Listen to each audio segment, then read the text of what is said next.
तहजीब का शहर, नवाबों का शहर, लखनऊ शहर और एक जगह बेगम कोठी। जी हाँ, बेगम कोठी की सबसे खौफनाक कहानियों में से एक कहानी है ये। लेकिन कहानी से पहले थोड़ा आपको इस जगह के बारे में बताना चाहूँगा। कहते हैं कि शहर का मिजाज पहचानने के लिए वहाँ की इमारतें ही काफ़ी होती हैं, लेकिन अफसोस कि हम में से ज़्यादातर लोग इस बात को समझ नहीं पाते। हमारे शहर में ही तमाम ऐसी कोठियां हैं जिन पर भले ही वक्त की धूल जम चुकी हो, लेकिन उनकी एक एक ईंट में इतिहास आज भी सांस लेता है। यह कोठी नवाब वाजिद अली शाह ने अपनी पहली बेगम आलम आरा के लिए सन 1947 से लेकर 1956 में बनवाई थी। आलम बाग में होने के कारण इसका नाम आलम बाग कोठी रख दिया गया। नवाब ने सन 1837 में जब निकाह किया तब बेगम आलम आरा की उम्र महज 15 बरस थी। यह कोठी लखोरी ईंटों के चूने से बनाई गई है। एक वक्त था जब ये 2 मंजिला कोठी अपनी भव्यता के लिए मशहूर थी, लेकिन बदकिस्मती से अब ये खंडर में तब्दील हो रही है। आज आप जिसे चंदर नगर गेट के नाम से जानते हैं, वो इसी कोठी का दरवाज़ा है, जिसे कभी शाही दरवाजे के नाम से जाना जाता था। दरवाजे के पास में ही बने हवादार कमरों में 24 घंटे द्वारपाल कोठी की निगरानी के लिए मुस्तैद रहा करते थे। वैसे क्या कभी आपने गौर किया है इस खूबसूरत दरवाजे की नक्काशी को? अगर नहीं तो अगली बार जब उधर से गुजरिएगा तो 2 पल रुक कर देखिएगा, तब शायद आपको यह एहसास हो कि इस नायाब कोठी के साथ हमने कैसा रिश्ता निभाया है। वैसे इस कोठी का नाम उस वक्त भी ध्यान में आता है जब बात भारत स्वतंत्रता की 1857 में हुई पहली लड़ाई की होती है। कहा जाता है कि जनरल हैवलॉक ने इस कोठी पर आक्रमण किया, जिससे ये कोठी बुरी तरह क्षतिग्रस्त हो गई।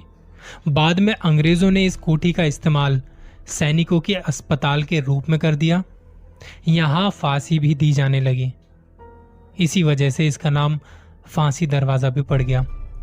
एक जगह इतनी कहानियां और इतने सारे नाम, लेकिन आज एक हॉन्टेड इमारत के रूप में इसे जाना जाता है। अभी तक जो मैंने आपको जानकारी दी, ये कुछ महत्वपूर्ण बातें थी इस जगह को लेकर, लेकिन कहानी की शुरुआत अब होती है यहाँ से। दीपक और श्रुति नाम का एक कपल कॉलेज में साथ पढ़ाई कर रहे थे। वहीं पर उनकी दोस्ती हुई थी और धीरे धीरे दोस्ती नजदीकियों में बढ़ती गई। इनका 4th सेमेस्टर चल रहा था, उसका आखिरी एग्जाम था, तो इनका ऐसे ही घूमने का प्लान बनता है। दीपक अपनी बाइक से कॉलेज जाता था और उस दिन वो एक एक्स्ट्रा हेलमेट लेके गया हुआ था, क्योंकि घूमने जो जाना था। एग्जाम खत्म हुआ, दोनों मिले और निकल पड़े उस बाइक पर। दीपक ने बताया कि उन्होंने इस बेगम कोठी के बारे में बहुत कुछ सुना था, लेकिन वो जब उस रास्ते से गुजर रहे थे तो ख्याल आया कि आज इसमें चलते हैं, देखते हैं कैसी है ये कोठी। दीपक ने अपनी बाइक वहीं कहीं जगह देखकर खड़ी कर दी। दोनों चल पड़े अंदर की ओर। दीपक ने बताया कि उनकी कोई चेकिंग वेकिंग नहीं की गई थी वहां पे, और ना ही उन्हें कोई सिक्योरिटी गार्ड वहां पे दिखाई पड़ा। दोनों हाथ में हाथ डाल के वहां घूमने निकल पड़े। शाम का वक्त था और थोड़ी ठंडी ठंडी हवाएं चल रही थी। कभी अपनी बातें करते तो कभी सूरज ढलते हुए देखते, और करते करते टाइम का पता नहीं चला। अब 8 बजे के आसपास दीपक ने श्रुति को कहा कि घर में फोन करके कह दो कि अभी तुम किसी अपने फ्रेंड के घर पर हो और थोड़ा टाइम लग जाएगा। दोनों ने अपने अपने घर पे इन्फॉर्म कर दिया। उन्हें अभी इस कोठी से जाने का मन नहीं कर रहा था।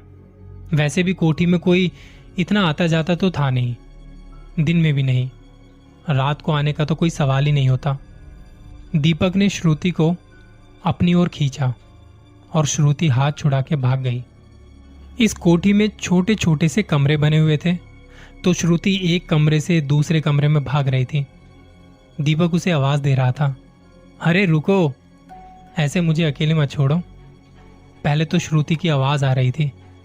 वो खिलखिला रही थी, मैं यहां हूं, मुझे ढूंढो। लेकिन थोड़ी देर बाद ये मजाक गंभीर हो चला। अब श्रुति की कोई आवाज नहीं आ रही थी। दीपक उसे ढूंढ रहा था, आवाज दे रहा था, पर श्रुति की कोई आवाज नहीं। दीपक ने श्रुति को कॉल किया। उसके फोन में रिंग हुई, लेकिन रिंग कहाँ हो रहा था फोन, उसका कुछ भी पता नहीं। ना कोई फोन उठा रहा था। कई बार फोन लगाने के बाद थोड़ी देर में वो रिंगिंग होना भी बंद हो गया। दीपक घबराया हुआ उसे ढूंढने में लगा हुआ था। तभी उसे कुछ आवाज सुनाई दी, जैसे कोई एक कमरे से दूसरे कमरे की तरफ बहुत तेजी से भाग के गया हो। दीपक कुछ समझ नहीं पाया कि ये हुआ क्या। उसने अपनी गर्दन को हिलाया और श्रुति को ढूंढने लगा। दीपक कभी अंदर तो कभी बाहर उसे ढूंढ रहा था। रात के 9:30 बजे के आसपास वहां इतना सन्नाटा हो चुका था जैसे आधी रात हो चुकी हो। जब दीपक बाहर की तरफ आ रहा था तो उसे अंदर से घुंघरू की आवाज सुनाई पड़ी। उसने 2 मिनट ठहर कर सोचा कि श्रुति तो पायल पहन के आई नहीं थी। ये घुंघरू की आवाज कहां से आ रही है? कौन है? वो आवाज कभी लेफ्ट से आ रही थी तो कभी राइट से आ रही थी, और उसके दिमाग में यही सब चल रहा था कि श्रुति कहाँ है। वो आवाज देता देता अंदर की तरफ आया और अंदर एकदम अंधेरा था। उसने मोबाइल की फ्लैश लाइट ऑन करी। लाइट जलते ही एक हवा का झोंका उससे टकराया और उसकी आंखों में धूल जाने की वजह से थोड़ी देर के लिए उसे दिखना बंद हुआ।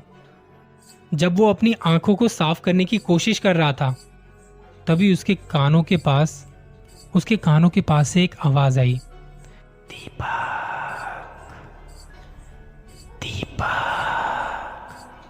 उसने आंखें खोली तो वहां कोई नहीं था, और वो आवाज श्रुति की नहीं थी। चांदनी रात होने की वजह से उसे बाहर कुछ कुछ हल्का हल्का सा दिखाई पड़ रहा था। उसके बिल्कुल ठीक सामने जहां चांद की रोशनी पड़ रही थी वहां कोई खड़ा था। दीपक थोड़ी देर बस वहीं बैठ गया, हाथों से पसीना पूछ रहा था, और जैसे ही उसने अपना सिर उठा के सामने देखा तो अब वहां कोई नहीं था। लेकिन अब उसके बिल्कुल पीछे से किसी के बहुत तेज दौड़ने की आवाज आने लगी, और उसे लग रहा था कि कोई उसकी तरफ दौड़कर आ रहा है।